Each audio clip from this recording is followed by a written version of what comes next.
My deck profile. Doing a deck profile for my top 32 UK Nationals 2016 deck. I was playing anti-meta, as you can see, and a lot of people asked me to do the deck profile with them, but I have to apologize. I had to borrow the whole deck, and I already returned most of the cards to the owners, so I couldn't do a deck profile in the location.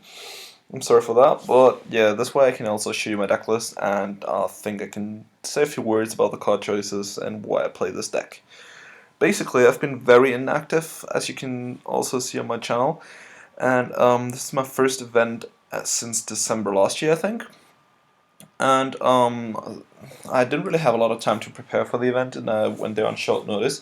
So I opted to play a deck that I know how to play and that doesn't allow my opponent to play, so I didn't have to actually know what all the meta decks do card by card, and didn't really actually have to be able to play them myself. That's my excuse basically, and I really like to play anti-meta. It fits my playstyle, and I've had quite a few successful events with it. Let's dig into the deck list. As you can see, my main deck, I've chosen to run the Artifact engine with Moral Tug and Scythe, and Triple Sanctum. That's a small artifact engine. I've chosen to run artifacts purely for the fact that Twin Twister is a thing, and I was thinking with artifacts in the deck, people will not be able to effectively use Twin Twister or even MST on my back rows without having to fear to hit that. Also, Moral Tug is a very versatile removal plus a beatstick, and Scythe can be pretty crucial if you're able to stop your opponent for one turn, and then you can just speed over their monsters and establish a board that they can't break. Because this is what the deck's trying to do. It tries to establish a board the opponent can't break, and have one of the three really good anti-meta monsters, Banisher, Fossil Dino, or Kaiku on board, which all have permanent effects that pretty much disable your opponent's deck from doing what it's supposed to do.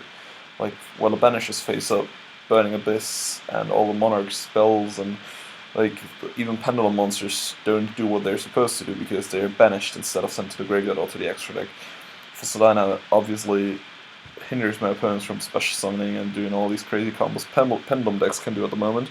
And then Kaiku disables the Monarch decks from searching with Pantheon from Brave and special summoning back the Trap card as a monster, and also disable most of the Phantom Knight stuff that Burning Abyss runs.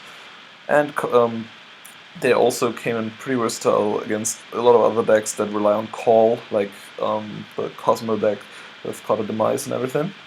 And I ran one single Thunder King just because it's a good speed stick and still kind of good with its effect. And yeah, I'm running a really low monster count, so I might as well just play Thunder King as well for it.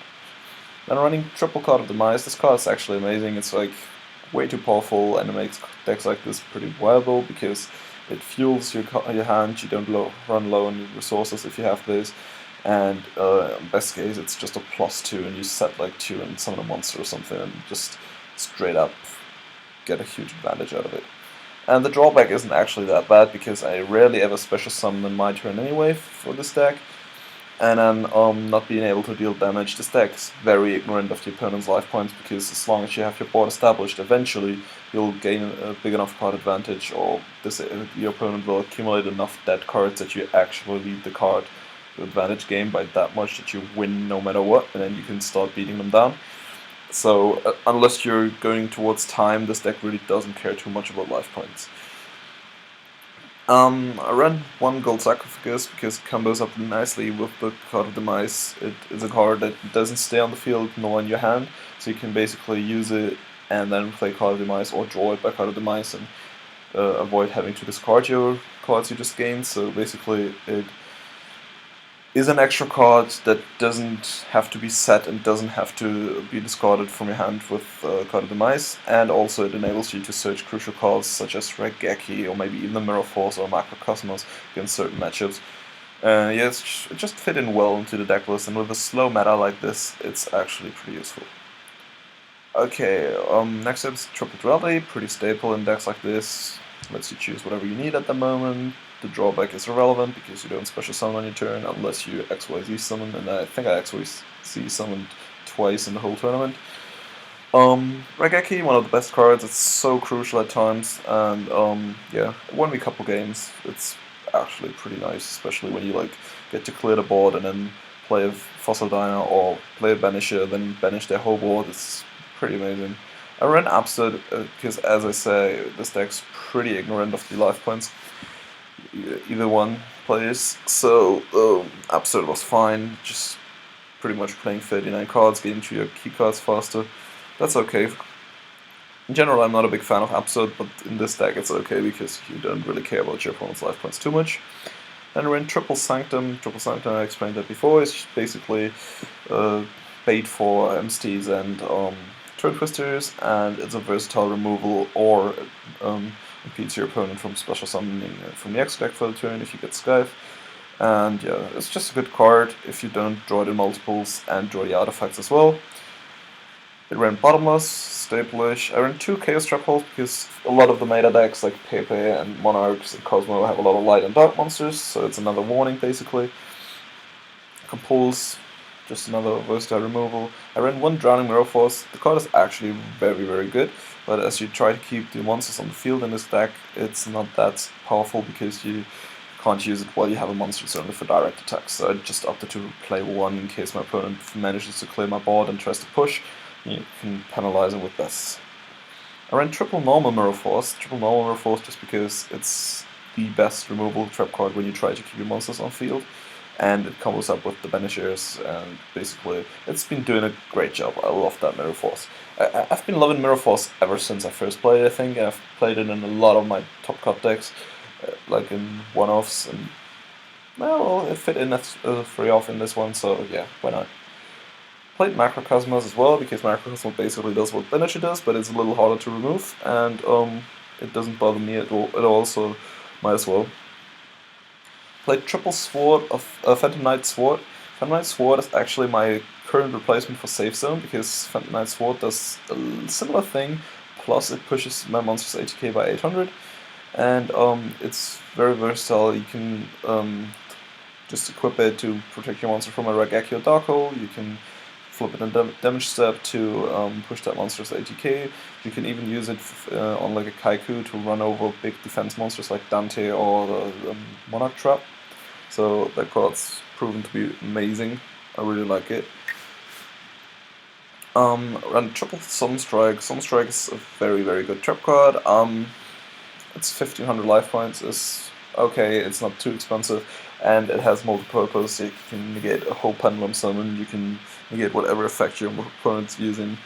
Yeah, you can negate X-Wazy and Synchro Summons. It's been straight up amazing. The card is like really powerful.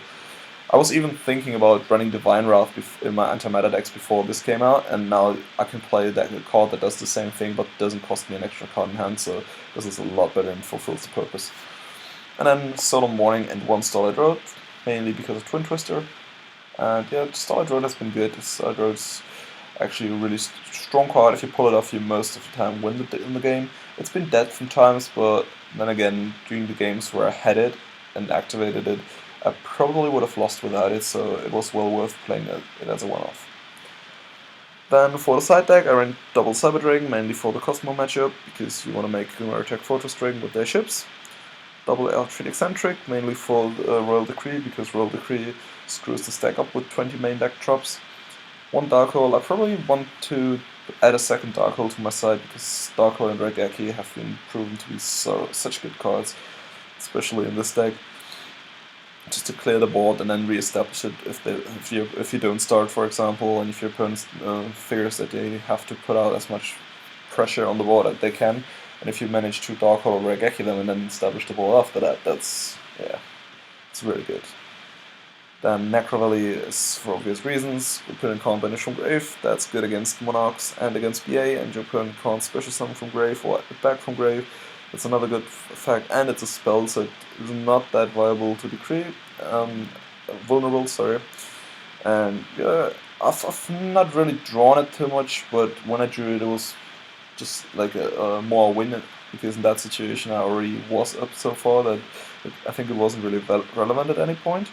But in theory, it's really good, and if I'm not winning the game already, it might actually be really good. It needs more playtesting.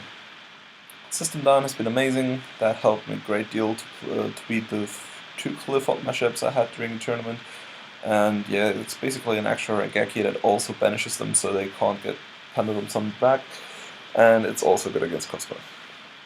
Full House mainly for the Klee matchup, because Klee is a really bad matchup for this deck, because the monsters are all stronger, and then they have Skill Drain and Clipper Launch and to make them even stronger and unaffected and everything.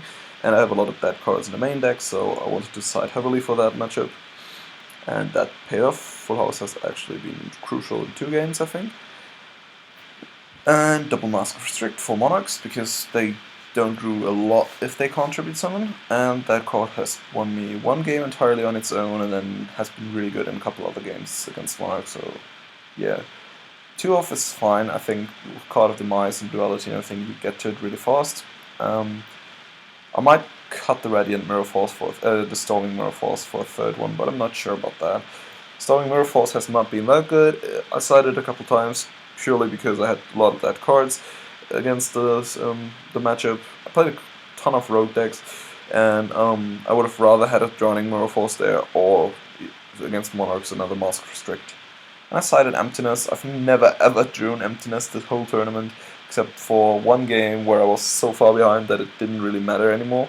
So I can't really tell, but in theory the card is still way too good not to play it, and so yeah, this definitely stays in. The reason why I don't play it in the main deck is because it's bad against Monarchs, and I expected a lot of Monarchs, because it's a budget deck that still can do very well, so I put it inside.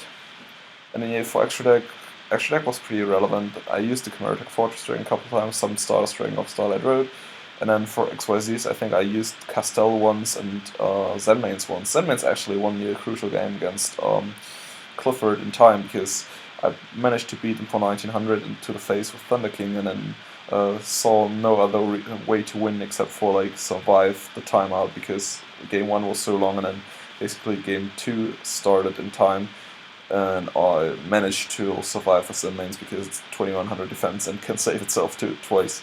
Yeah, that was pretty cool, but this deck is not really dependent on the extra deck. Like, you don't really need the extra deck. This works 99% without extra deck as well. Yeah, at this point I want to give a huge shout out to all people who lent me cards, especially Sean Muzzy Jones and Daly, who basically lent me like 90% of the deck, I think.